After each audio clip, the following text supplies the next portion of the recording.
Se sentant très fatigué, épuisé, Jacob s'étendit par terre, sans oreiller ni laiterie, pour se coucher.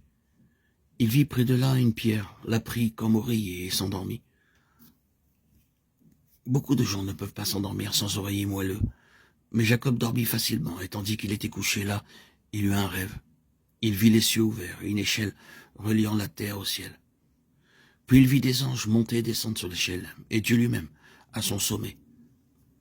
Il entendit Dieu qui, du haut de l'échelle, lui disait des choses merveilleuses qu'il ne put comprendre. Genèse 28, 13, 14.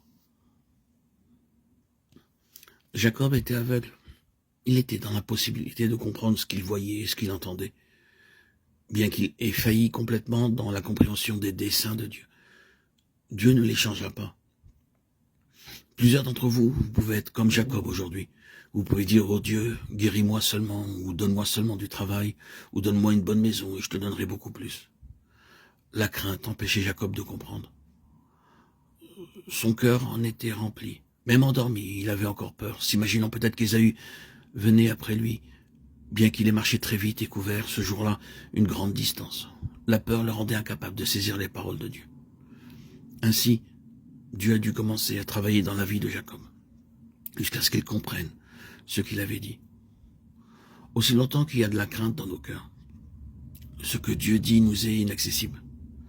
À tout moment, le diable introduira dans nos cœurs toutes sortes de frayeurs, et, par la crainte, nous serons empêchés de comprendre les plans et les desseins de Dieu. Jacob avait à apprendre beaucoup de dures leçons avant de connaître le dessein de Dieu. Être délivré de la peur lui demanda 20 ans.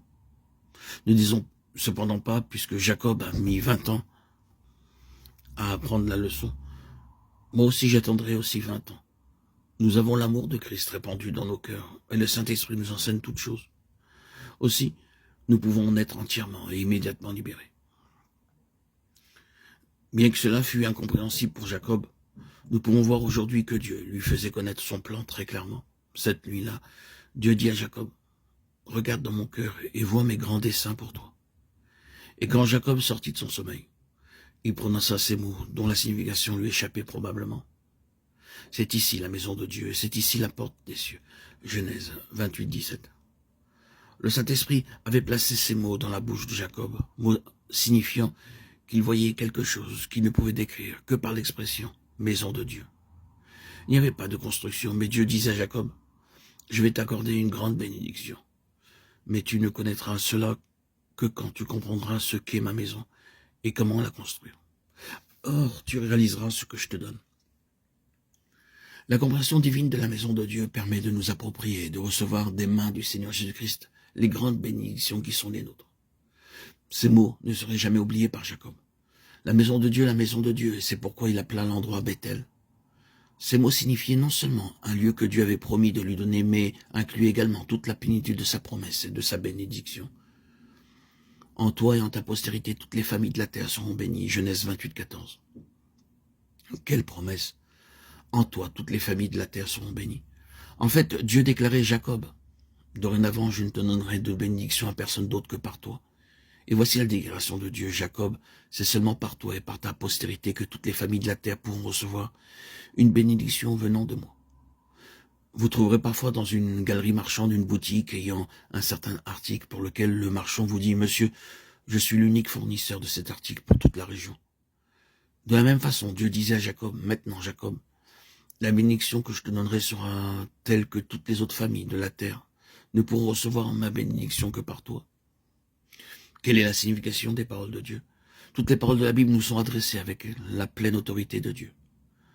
Vous ne rencontrerez jamais dans la Bible un mot inutile. Ce que Dieu dit, il l'exécute. En vérité, c'était le plan de Dieu que la bénédiction accordée par Dieu à tout homme le soit par le canal de Jacob. Aucune référence à la nourriture, aux vêtements, à l'argent ou à d'autres choses terrestres, non. Dieu parlait d'une bénédiction céleste pour l'Église aujourd'hui. Car c'est en Christ qu'a pris naissance la nouvelle postérité spirituelle de Jacob. Lorsque nous comprenons véritablement notre vocation céleste en Christ, nous réalisons que ce n'est que de son Église, par son Église et dans son Église, la vraie maison de Dieu, que Dieu peut donner des bénédictions aux autres. C'était son plan depuis le tout commencement. Et c'est ce qui arrivera à la fin des Écritures dans Apocalypse 21.